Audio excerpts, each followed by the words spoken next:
Voilà, alors B'siyata Dishmaya, on continue ce qu'on a entamé hier au sujet de Shal Na'alecha Mal Raglecha de Eliezer Zeira avec les chaussures noires. Et Shal Na'alecha de lacets noirs, Chazak ou Baruch, avec Moshe Rabbeinu. On a vu que Na'al en réalité c'est le gouffre.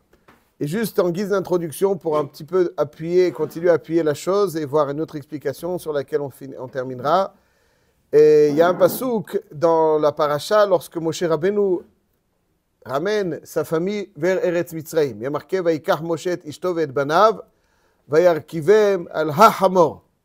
Vayarkivem al ha-hamor. Alors déjà dans Megillah d'Aftet, c'est l'une des choses que les Chachamim ont changé quand Talma il leur a demandé de traduire la Torah, ils ont changé parce qu'ils ne comprendraient pas ce que ça veut dire Vayarkivem al ha-hamor. Le hamor, ce n'est pas le moyen de locomotion le plus agréable dans les grandes distances. Vraisemblablement, il y avait des chameaux, comme on voit les Avot. Alors ils ont changé vers Kivem, ils n'auraient pas compris. Bon. Mais ici, pas seulement il y a marqué Verkivem al Hamor sur l'âne, mais sur l'âne avec Heayedia, l'âne par excellence. Verkivem al Hamor. Pas marqué Verkivem al Hamor. Ha-Hamor. Ha-Hamor.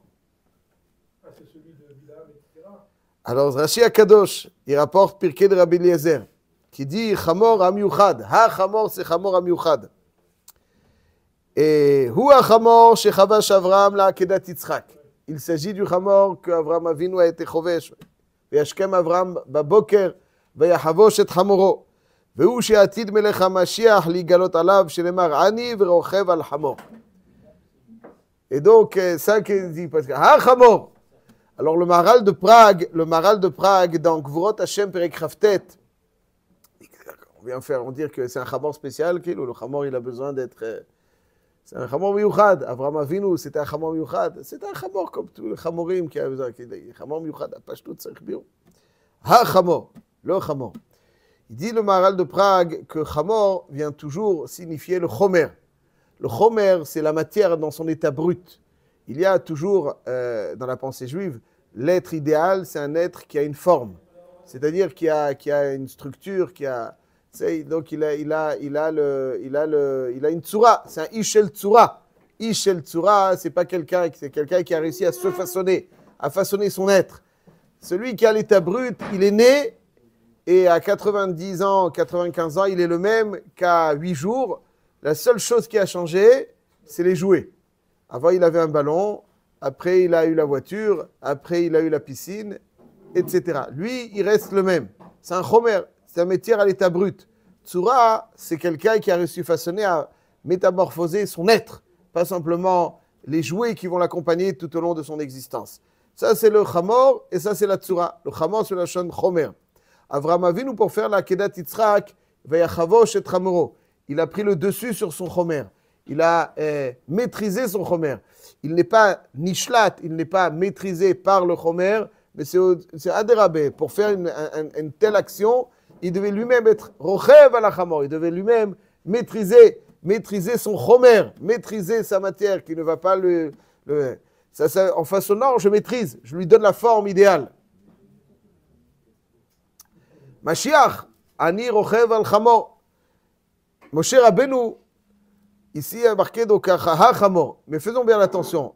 On ne parle pas que de Moshe Rabbeinu ici. Vaikach Moshe et Ishto et Banav vayarkivem al ha-Hamor. On parle de la femme et des enfants de Moshe. Mais ça veut dire que pour les amener en Mitzrayim, il leur a appris à être nishlat, à être cholet, sur le chomer. Quand tu vas en Mitzrayim, c'est dangereux. C'est dangereux. C'est dangereux. Qui tu vas rencontrer, c'est un endroit de Tum'a. Alors, en guise de préparation, pour se préparer à rentrer en Mitzrayim, vous ne pouvez pas les amener tels quels. Ils étaient, même là-bas, chez Yitro, c'était pas la Tum'a de Mitzrayim. La décadence morale de Mitzrayim. Donc, Vaikach Moshe Ishto et Banav, Vayarkivem al ha-Hamor. Ha-Hamor, c'est-à-dire qu'il leur a permis de chevaucher le chomer, de mener le chomer, de mener la matière. Il y en a que le chomer, il rochev sur eux. La matière les chevauche. Elle les mène là où elle, cette matière, souhaite qu'il soit. Vayarkivem al ha-Hamor, c'est Afour. Lui, il prend le chomer, il prend la matière et il la dirige à la destination que lui a décidé qu'elle va. C'est-à-dire, est-ce que c'est mon corps qui va déterminer ce que je vais faire ou c'est moi qui vais déterminer ce que mon corps entre guillemets, matière, va faire. C'est ça tous les jours. Parce que pour arriver en Mitzrayim, si tu ne veux pas prendre un coup de massue qui va te mettre KO, tu es obligé d'inculquer à ta famille vers Kivem Alachamor. Ça, c'est ce que je dis. Il y a marqué, il n'y a pas marqué, je ne crois pas. Il y a marqué, Adaraba, au contraire. Aval al kol panim, ça c'est Hachamor, ça c'est Pirkei de Rabbi Eliezer, comme ça il explique le Maharal de Prague, donc Vrot Hashem Perek Raftet. Et c'est ça donc le sens de Shal Na'alecha Ma'al Raglecha. Akadosh Baruch Hu demande à Moshe Rabbeinu donc de se débarrasser, mais de façon beaucoup plus pointue et aiguë. Il devait se débarrasser du gouffre qui est Chotzetz, qui fait écran entre l'être et la perception de la névoie. Shal Na'alecha, toutes les facettes du gouffre. Alors que pour Yoshua, il y a marqué Shal Na'alcha. Ki hamakom asher ata omed alav admat kodeshu. Ki hamakom asher ata omed alav admat kodeshu. C'est-à-dire que, ça veut dire quoi? C'est quoi le makom sur lequel il dit le Malbim, le Shitato, qu'il fallait qu'il se débarrasse du gouffre. Alors, à Makom, on ne parle pas simplement de l'emplacement géographique, matériel, dans lequel il se trouve, mais l'emplacement spirituel, la darga dans lequel il se trouve. Je cite le Malbim.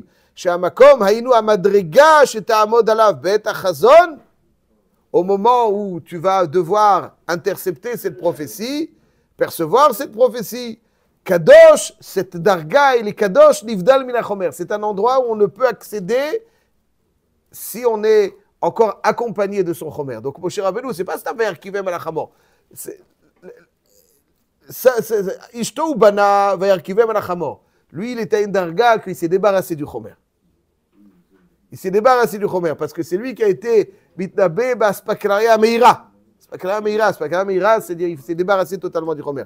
Vamakom, c'est ça qu'il dit.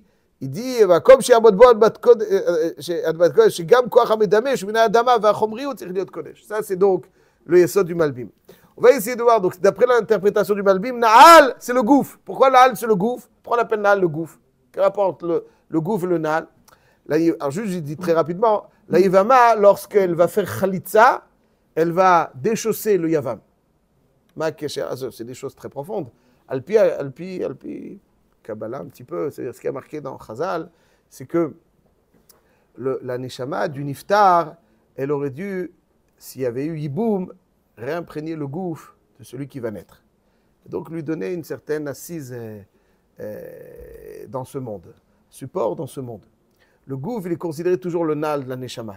Pourquoi? Parce que la Neshama, c'est une dimension spirituelle très élevée, dont l'extrémité imprègne le gouffre. Et plus quelqu'un il est grand, plus la Neshama l'imprègne. Il y a différentes dimensions spirituelles. Il y a le Nefesh, Ruach et Neshama. Nefesh, c'est Nefesh. Ruach, c'est Ruach. Neshama, c'est Neshama. Neshama, c'est une dimension très élevée.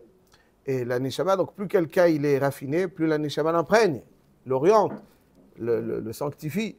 Moins il est grossier, plus la Neshama s'éloigne de lui. S'éloigne de lui. Donc la Neshama, elle vient d'en haut et elle imprègne le gouffre.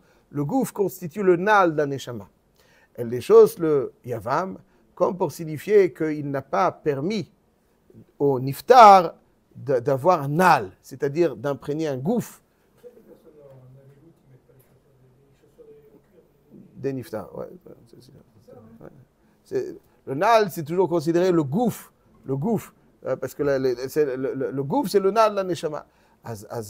Shal Na'alecha, c'est-à-dire défie-toi donc de tout ce qui est Chomri et Goufani. Ça, c'est le pshat de l'endroit dans lequel tu dois être mitnabé, le gouffre, ça, tu ne peux pas accéder avec la compagnie du gouffre. Ça, c'est le pshat du Malbim. Et de quelque part, dans Eliezer Zeira. Et Zeira, ça veut dire petit. Ouais. Eliezer Zeira. Ouais. Eliezer, donc, qui était petit, il avait Naale Uchme, il avait les chaussures noires, comme pour signifier qu'après le Chorban Habayit, alors le gouffre, il est devenu un petit peu plus épais. Ouais, il est taché, il est un peu plus obscur. Quand il y avait le Beth Amikdash, alors on avait ce raffinement. Là, Naale Uchme, c'est-à-dire le gouffre symbolisé par le Naalaim, Aziso Uchme, il est un peu plus obscur, il est un peu plus épais. Ça, c'est le premier pshat. Alors, permettez juste, on va voir. J'espère qu'on aura le temps de voir encore un sens supplémentaire du mot Naal. Très rapidement. La Gemara nous dit que lorsque on se chausse chaque matin, on fait Sha'aseli Kol Tzorki. Alors on va essayer d'expliquer. Donc d'après juste, je fais le démarquage entre les deux pshatim. Le premier pshat, c'est celui du Malbim. Naal, c'est le gouffre. Admat Kodesh, Amakom Asher